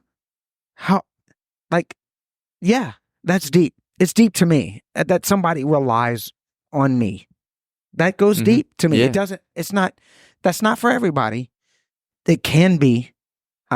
If they have 20 minutes with me, they'll figure it out, hopefully. Because I really do try to communicate that. Do you know? Yeah. It's tough to reach young people. It's really, really, really hard. Money's tight. Families are tight. And, you know. So yeah, we do a lot of one-on-ones and just kind of career progression stuff. And Phil handles a lot of it. And how often do you do something like that, Phil? How often do you pull in, maybe an employee that's been working here for a month, 3 months, or 10 years, and you're sitting down and you're getting them to the next step? What is that for a company that doesn't do that? Why do they need to do that? And then how do you do it? What do those conversations need to be like? That's complicated. Because it needs to be happening, right? For sure. Because we weren't doing that before. You didn't. Yeah. I guess we didn't have to. We had a room full of people that were self-reliant. We had a room full of 5 people that had all worked here for more than 10 years. Right. But they needed it. They weren't getting it. Yeah. Sure. So you sit down and they're nervous and they're saying, what did I do wrong? And what's it like? How do you? It's really hard for a young manager to find things going right. And that is the bane of leadership, I think, is that you think that you're supposed to correct things all day long. But generating really interpersonal relationships with people and attaching them to the company. Like it really is. I remember when I first started here, hey, and Shane and I, that mission and vision statement was not easy. You didn't have one. It was really like, hey, we want to go another 130 years. Sure. But let's write something down. Let's get something that moves people and gets people moving and those. I really do enjoy working with people. I got that from Cane's and Chili's. It's really like adopting like a working manager mindset that you're not immune to work. Like I will scrub the fryers. I'm gonna sweep the floors. I'm gonna mop under the stove. All those things are not. I'm not escaping that. I'm gonna work with people and I'm gonna show and lead by example that I believe in this company, and you can climb aboard. Like you can get on board with me or not. But I think that's the first like initial mindset I had when I started here. What does Bourgeois want to do? Where do we want to be? And how are we going to get there? And once we figure that out and get it in writing, I can get people to, I look at Lacey and when I first started and she was not in a great place. It was a difficult environment. It was not, it was a lot of things, but man, look at her now. I really did put all my cards in her basket and she, is that the right saying? Or eggs? It's tools in the shed. Tools in the shed. You put some things in a basket, okay? I made a basket and I put some shit in it. And she believes that Bourgeois is a calling. And it is. It is really I don't want to say cult. It's a cult. Everything's a cult. It's such a beautiful, like, precious thing to me. And I wanted everybody that worked with me to feel that attachment. And how do I do that? Because it was already 130 years old. Like, imagine that that's a burden. And I'll say this, I've never felt more free at a job. I really do. No one's breathing down my neck. I can really feel like my ideas, like, dude, we talk about this often. Everything is new. Everything that we imagine and want to implement is new because we've never tried it. It's, how beautiful is that? You fail a lot. Some things don't work. But what does work is creating like relationships with those tenure people and really, really holding them accountable and getting them to buy in to the vision and mission statement. That is the key, is to get key people in on your mindset and your goals, and then they attach to that, and then it spreads, right? Those influential people spread. It's hard, Shane. Yeah. You know, you can imagine that it's a challenge, especially when you come into a company that's so tenure and you have people that know everything. Yeah. So let me ask you this question, because, well, it's something we've kind of both been through, I guess, in a little bit different sense. But so I started working for my dad full time in 2011, and then he retired, I don't know, for eight years or so. And when I started, there were not a whole lot of employees, maybe 10, but they had all been here for a long time. And I gradually had to become like a leader, a manager. Like, these people are going to be my employees and I'm the boss at some point, right? That was really hard to do. I was able to do that gradually, and it was still really hard. You got hired and got put in charge of these people. Some of them had been here for 25 years on day one. How was that? Is my first question. I already know the answer, but I want you to tell everybody. Number two, have you done anything like that before? Like, when you got hired at Cane's as a general manager, had that store been established already? And so now all of a sudden you're their new boss, or were they just trained up better than that? And then, yeah, number three is just how would you advise other people that are coming into management, maybe with people that have been there for a long time under you now, having to deal with that situation? Okay. People don't like change.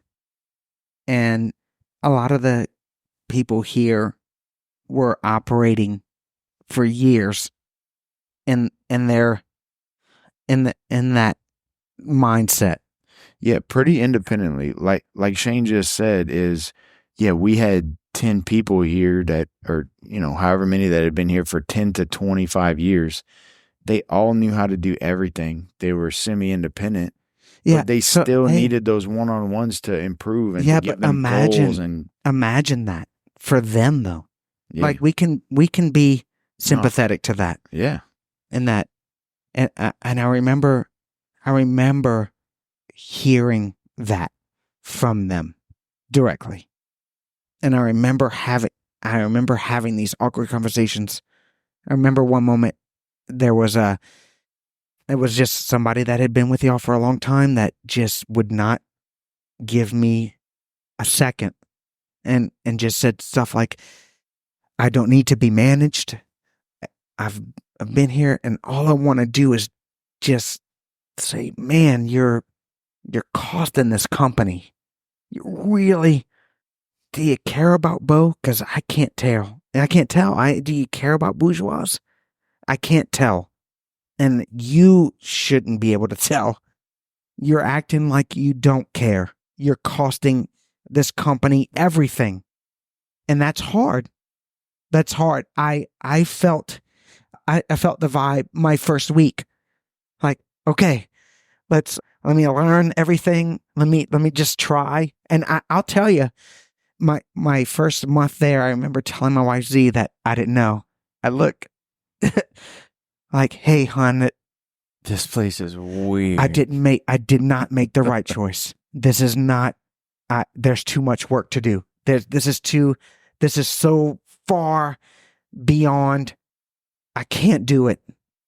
And I came back and and look now, it's really been an experience. It's really been fun. That was the most challenging.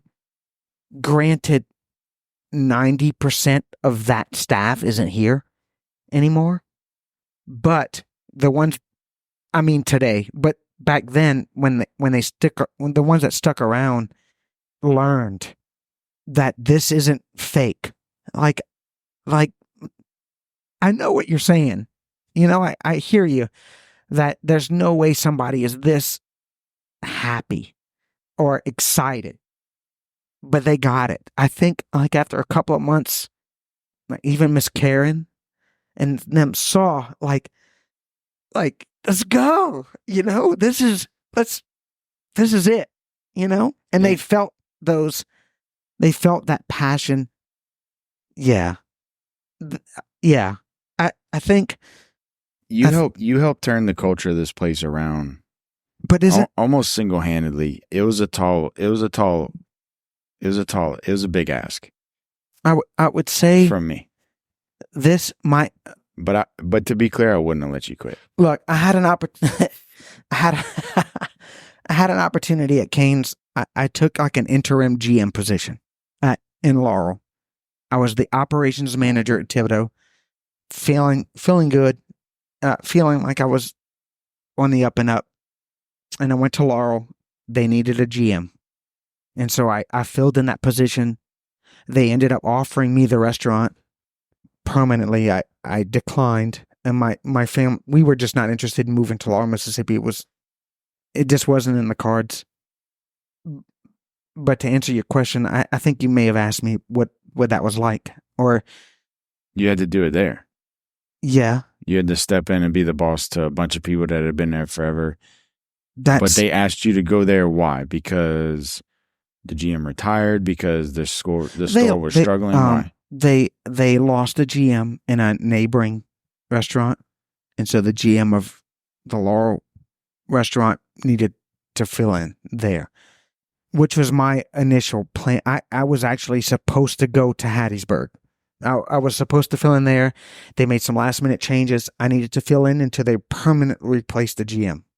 And that I understood that. Look, it's an opportunity that you have to take those things when you work in those corporate environments. Like if something comes up, you hop on it. They sent an email. It was a blast. It went to all the operations managers. We're looking for a GM level OM to fill in a spot. Yes, I'm in. Send me. I spent 9 months there. It was hard. Sully was young. It wasn't easy. They stayed home? They did. I drove home when I could. It was difficult. I had an older Nissan Maxima. Bless that car. It was awesome. But I stayed there for 9 months. They needed me for a length of time. I stayed. But yeah, the culture isn't mine. I didn't get to create anything there, just like here. It was already there. Yeah. And so that takes time. And then you can layer on not being at home or you've got having all these kids at home. Yeah, and you've got your own set of problems. it was extremely stressful. I lost all my hair. It was the most stressful time in my entire professional life working there. But I met some great people. I made a move. I did some things. They offered me the restaurant, which if you have these dreams of working in quick service, like if that's your calling, Cane's is the place to work. It really is. They have everything. It really is a great place to work. But I said no. I said no to the restaurant. They moved me back to Thibodaux, where I resumed my position as an OM under someone that ruined my life. I really did learn everything not to do from the person I worked for. And then my family opened the Jimmy John's. A family. His name's Nick Owens. He's a really good friend of mine. We're still in touch. We talk often. He's brilliant. Their family. He was an ER nurse, I guess. I'm sorry if I got that wrong. It's a nurse. RN. We'll make sure he listens. He and his family decided to open a Jimmy John's franchise, and somebody recommended me. He asked around, like just his crew of, hey, anybody know someone that can run a sandwich shop or help us? Is that the first time you met him? I thought you had known him before. Okay. He was an acquaintance. I think he might know Chelsea. He does. I think we know Nick well. Nick's 41. I think we're close in age. I think we interacted. There was this coffee shop in Thibodaux called the Demi-Tasse where I worked. So I mingled with him and his crew. I think maybe not on a personal level, but when they were opening the restaurant, somebody that ate at Cane's said, "This is your guy."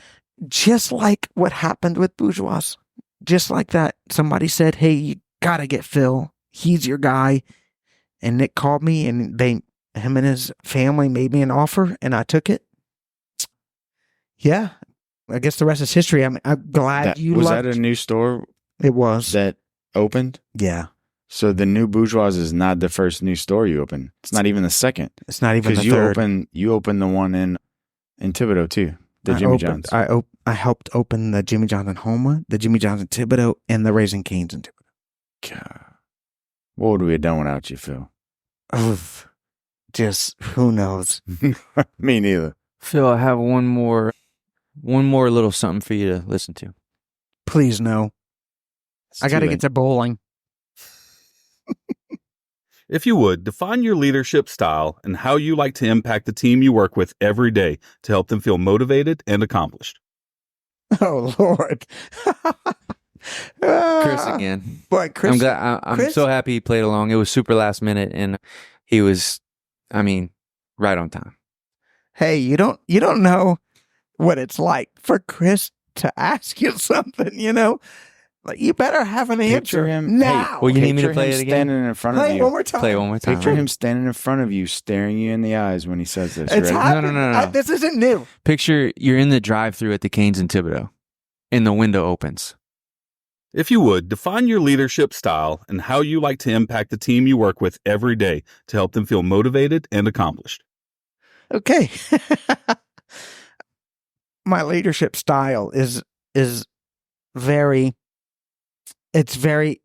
interpersonal. I do develop personal relationships with people. I think it helps. I think that when someone imagines working here, that has been here, they imagine how I feel. Like I play the influential role. I feel like I have an impact in that regard, and that maybe, some of the styles of management that I've seen before, are like maybe you don't want to hear from your boss, so that motivates you to do a good job. Like, man, I really don't want anybody to ask me about the freezer, so I'm going to make sure it's right. Right?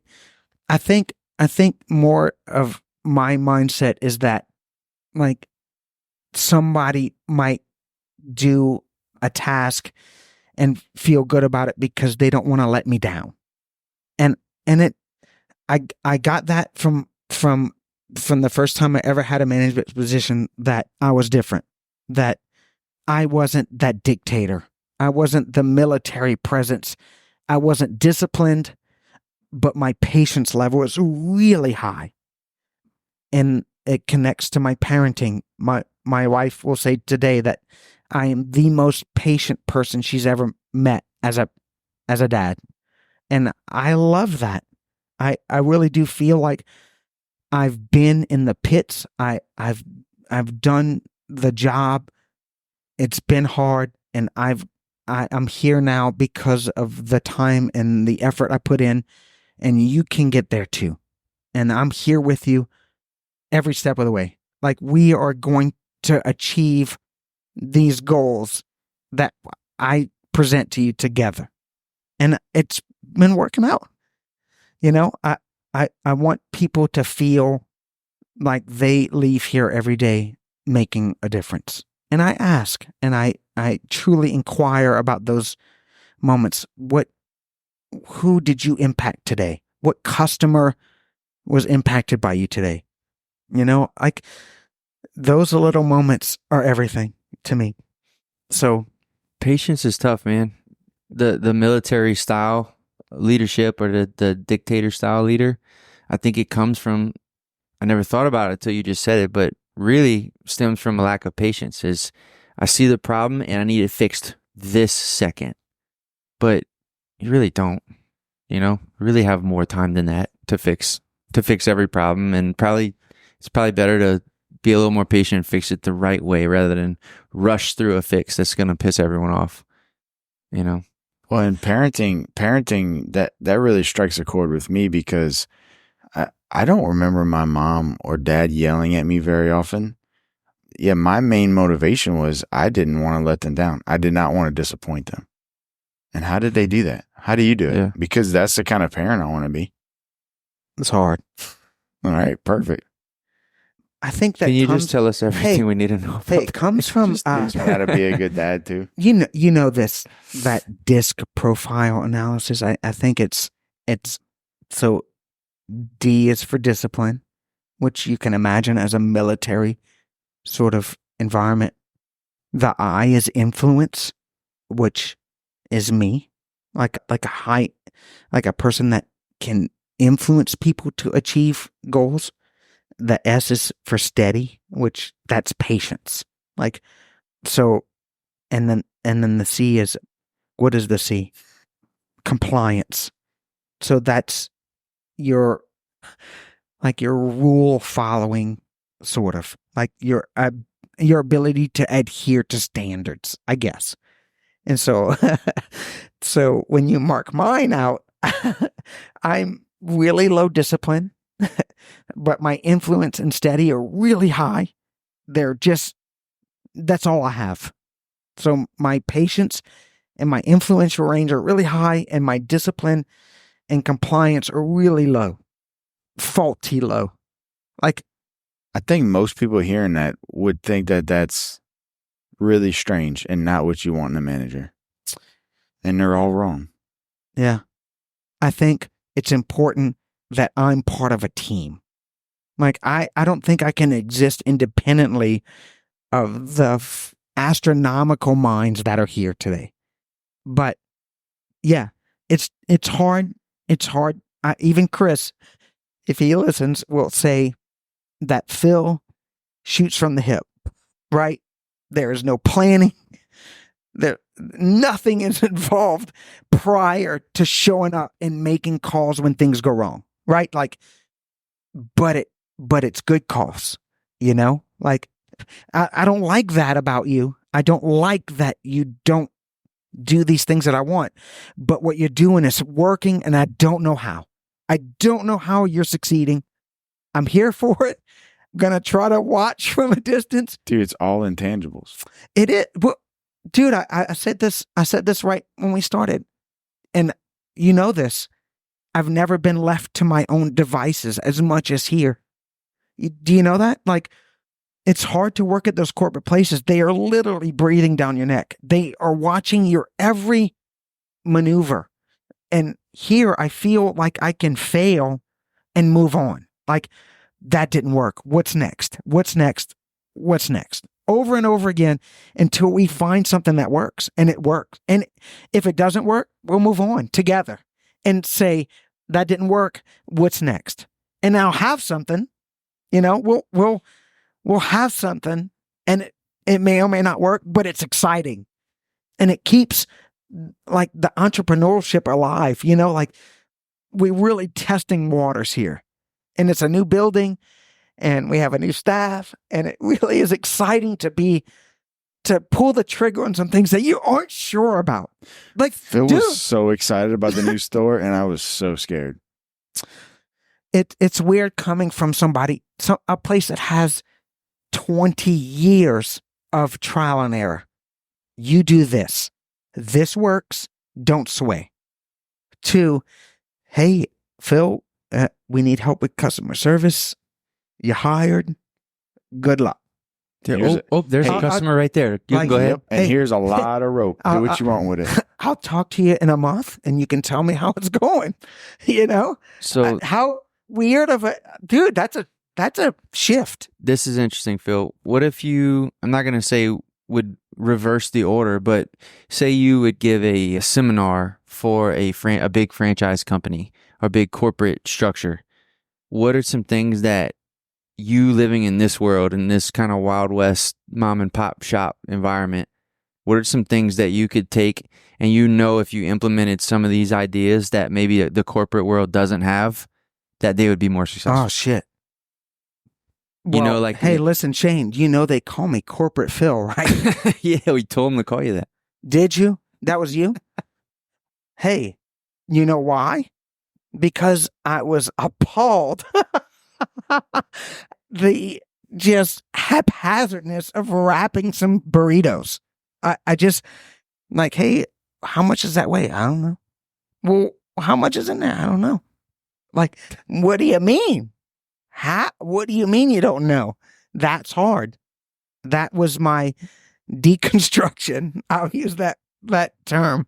We had to break you down in order to build you back up. They don't call me Corporate Phil anymore. I think I've assimilated into it's a good. You would have a tough time going back to corporate life. I would have a hard time. And so with that, man, Shane, I don't know. It would be really tough for me. I know what makes us tick. Isn't it weird? I know, yeah. I see the passion from you and Beau. Imagine being in those corporate environments and not getting this on purpose. It's not an accident. They really are. They do not, dude.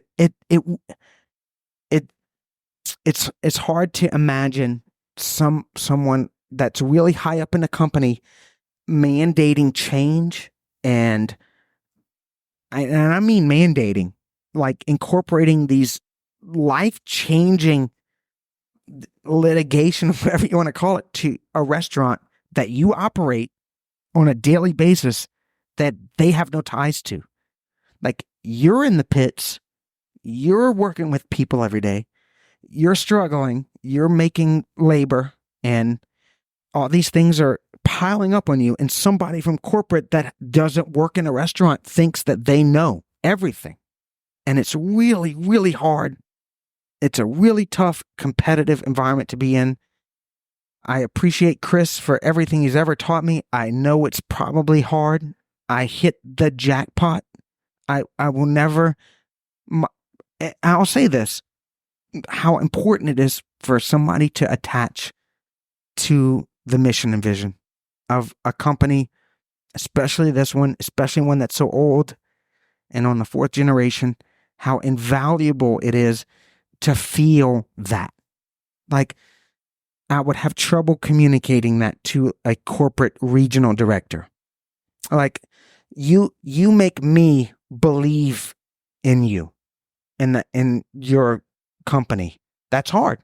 It might be lost. Well, something you've told me so many times that has taken me a long time to understand is you've told me, do you know how lucky I am to come to work every day with the owner of the company? Oh, yeah. Yeah. I said that to Z often. But I never understood that. I'm like, well, I don't know what that means. Where else would I be, or where else would the owner of the company be? But I guess hearing you talk about some of the things you just talked about is kind of starting to make a little more sense. I said that to Heem. Heem runs Sugar Concrete here, and I've told him these things. He's in the same boat, but how beautiful it is to work with the owners and the owner of the company every day. That I don't have to, it's a direct path. I hope that I don't annoy you often. No, I love it. No, it's something that I never had. I worked at Cane's for 7 years and met Todd once, and I work in the same state. as the owner of Raising Cane's, and I met him once, and it didn't feel right. I felt, and maybe I'm not over it yet. Be careful, maybe he's listening. But I didn't feel, Chris introduced us, and Chris is pumped. Chris is in my corner, dude. And he said, Todd, this is Phil. He's been running the Laurel store for you. Hi, Phil. Okay, we'll see you. And I built this moment up forever in my head. I thought it was going to be something glorious, and it wasn't. But it was just what it is. That is a true representation of working for a company that has 700 restaurants. It's hard. I don't, it's not his fault. You got any stories about Cane's? Good stories. Yeah, just good ones, please. Good story. Don't tell us about the time, Good story. There's one. There is a good story. I remember this one moment. Maybe, I hope Chris remembers this if he's listening. There was a huge group of people that came in shortly before close, and they, it was. To be clear, this is the Homa store, and shortly before close means 4 a.m. No, it was a weeknight. I think we closed at 11. I might be making that up. Maybe 10, 11. Yeah. Big group comes in. They all order. It's a good deal. It was awesome. We're closing up. We're cleaning, and then there's ruckus. there's shit flying in the front lobby. Cane sauce, chicken. The food fight? Boxes. Yeah. Lovely. There is cane sauce on the fans, on the windows, and I'm scared. The crew members are scared. We have young people. They don't know what's going on. It's rowdy. People are fighting and throwing food up front. It was not good. It was one of the worst moments I've had in the business. And they were all running outside and getting in their cars and peeling out in the parking lot and trying to leave. And I got in the only exit that the parking lot had and didn't let them leave. And hey, that's bold. Hey, I was a brick wall. They were going to have to kill me to leave. Hey, that's how much I bought into the mission and vision statement. Anyway, I stood there. I was yelling. I didn't let them leave. I was going to call the cops in the parking lot. You're going to have to kill me. They're coming right now. You have 1 second. Or you can just go clean. Yeah. You have 1 second to turn around. And every single person grabbed a towel or a broom. It's badass. It was really something that I will never forget. It was on camera. It was a weird thing. It was one of the weirdest moments I've had in working. But the lobby got cleaned, and they apologized and had a good night, and so did I. Was it weirder than when the car crashed into the building? No. And there was mustard and syrup and pepper jelly and God knows what else. You think that's what I think about when I think about the car crash? On everything. And how come you let that guy leave without cleaning? Well, yeah. We didn't have the mission and vision statement. Hey, when I made the corner after the sound, I saw Miss Jenny's head in your lap. You're cradling her like in the movies. Bo, can I tell you something? My first thought is, oh God, Jenny's dying right now. Listen, she flew 10 feet. Way more. Yeah, I thought it was it. The table's 9 foot. Hey, it was just like the movies. You had her head in your lap. She flew 14 feet. If you look at the crash, if you're one of the lucky people that have seen the car, you know that it like whatever you're imagining, it's way worse. Dude, this is real. Some people think that a car idled through the front door. I don't know what it was going 50. The entire car hit the office wall in the building, in the back of the building. And so if I think me and Stacy were kind of collectively helping a customer, and it happened. And Stacy was simultaneously cleaning the saw. So we were kind of getting closed. And it was like, I've never been hit by a concussion grenade, but it was instantaneous. It was this loud concussion style fogginess and ringing in my ears because it was loud. It's a fog of war, and bro. Then you kind of, and then your vision, because you've been jolted, I guess, you see it. And then I see Jenny in that part of the cabinet that I guess took the worst blow, had all the tools and they were on top of her. She was literally covered with equipment, like from the counter. She had been leaning on that front counter that the car hit, and it sent her to the back of the building. Yeah. And along with everything else. So I was fortunate enough to have been on the other side. I was up front, but I didn't get crushed, you know? And I mean, you can watch me like just aim my vision on Jenny because she's a delicate, sweet old lady, you know? And you can see me just beeline like, hey, holy shit, please be all right. And I'm literally great, like you described. It was just this ordeal that happened so quick. Just so happy everybody turned out okay. It could have been. Dude, I don't know how her or Lacey didn't die, much less sustain. She had a sprained ankle. Yeah. If a missile would have came in the building in the same spot, the building wouldn't have looked any different. That's true. That's true. Hey, same speed. Hey, all I remember it was this dude, this young guy, opening the door and going, "I didn't do it." Oh like, my! What? You didn't do what? This? Well, how else did it get in here? What? Right? Huh? Ugh. Man, hey, how amazing was the aftermath? It was awesome. It was a combination. It was a lot of vomiting. But I'll be honest, I do remember mostly the good things. I'm glad. Like the I quail eggs? mostly remember the Perkles coming and patching. No, I mostly remember the Perkles being there before the cops and starting to put up plywood to cover the hole. I remember they fire came in department. a golf cart, right? Or a four-wheeler.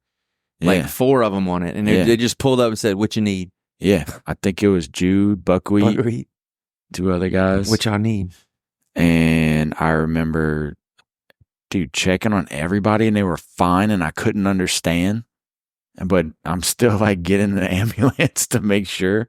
Hey, you know, I remember very clearly you coming in there. I remember very clearly. You described me holding Jenny, and I was like, call 911 right now. Yeah, that's all. The first thing that I saw, and that was the only thing that I focused on for the first minute. Like, I didn't even look around. I'm like, Jenny's dying. She's fine. She's perfectly fine. Yeah, no injuries. But the way you had her head cradled on your lap, I've seen movies, man. That's not how, dude, it always ends bad like that, you know? You know what I mean? I know. I want her to maybe tell me what happened. The 14 feet, between. Hey, she was airborne. It was just really something, and no one appreciates it until they watch it. Yeah. And dude, the people that I showed that to, like Chris, they were flabbergasted. Like, what? Like, yeah, the car isn't in the building and everybody's fine. And then it's all the way in a snap. Yeah, the camera doesn't have enough frames. Yeah, because it's going so fast. Yeah. Mm-hmm.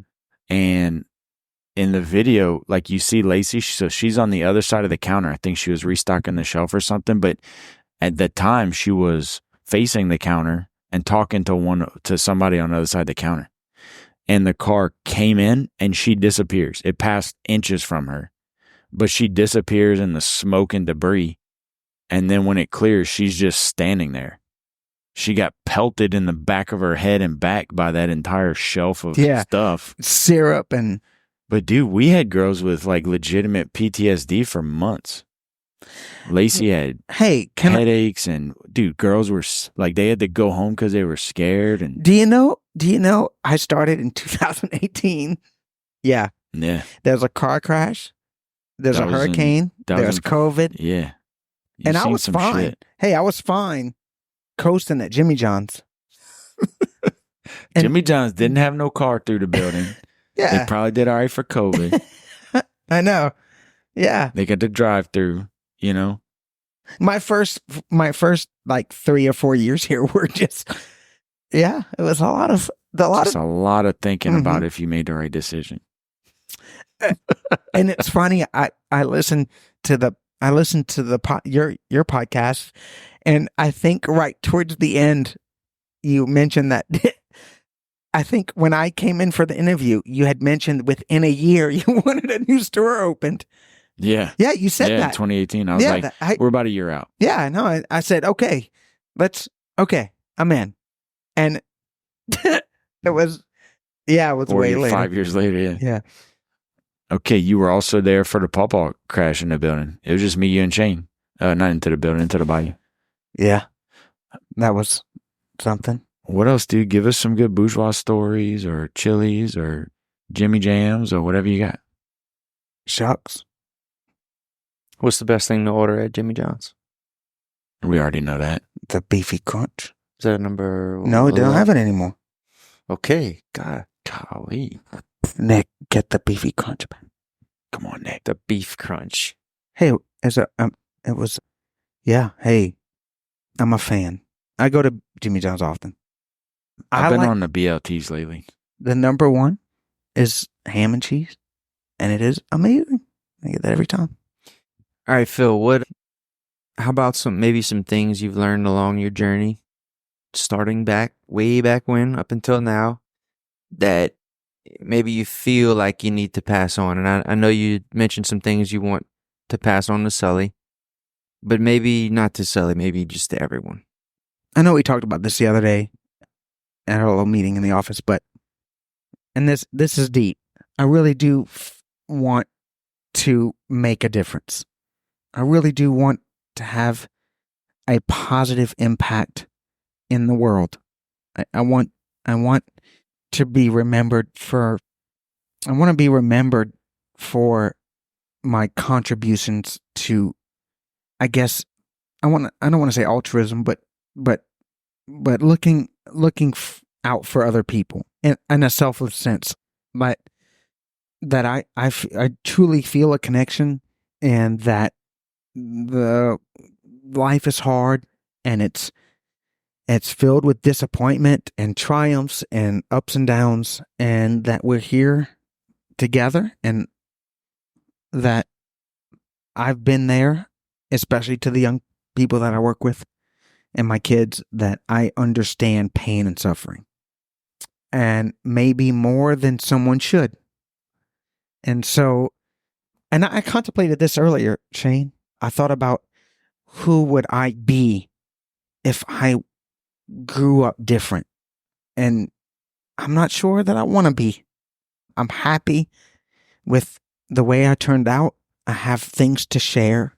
I really do feel like I can lift people up, and I want to pass down, especially to my kids, that you can make a difference, and that your attitude and positive mentality can change everything. Is that fair? Sure can. It can. I would say it has, dude. But thanks. It has. Thanks, Shane. But look at it. You can use your powers for evil too, Shane. Somebody that's negative and can't find the good things, they can bring people down. Yeah. You know, your thoughts and emotions don't live in a bubble. They affect everybody around you. All right. Bo, got anything else? This is awesome. If you didn't learn anything from listening to this, you can walk right down the street. You can go somewhere else. Hey, I was really nervous to do this podcast, if you didn't know. No, Phil, is really awesome. You did amazing, dude. I learned a lot listening to us talk, even though we do it all the time. You're a brilliant and good person, good father, great manager, and a huge asset to this company. So maybe I don't tell you enough, but we really depend on you and we love you, bud. It's good. Well, what next? Hey, Anything's Will- next, Phil. hey, Willie, thanks. Anything's next. I feel like I feel like my life has changed since I started here. It really was. Things changed for me at home, at work. My entire outlook of what should drive a company and everything changed. It was a paradigm shift of, hey, I'm here. It's a ride. It's hard. We're stressed sometimes, but we're in it. And we can put our heads together and really figure out what the next steps are. Isn't that great? Yeah. It's really great. I really do appreciate it. Thanks for having me. Yeah. But can't wait till the next one. Will All right. be. Yeah. All right, guys. Good one. Bye-bye. Later.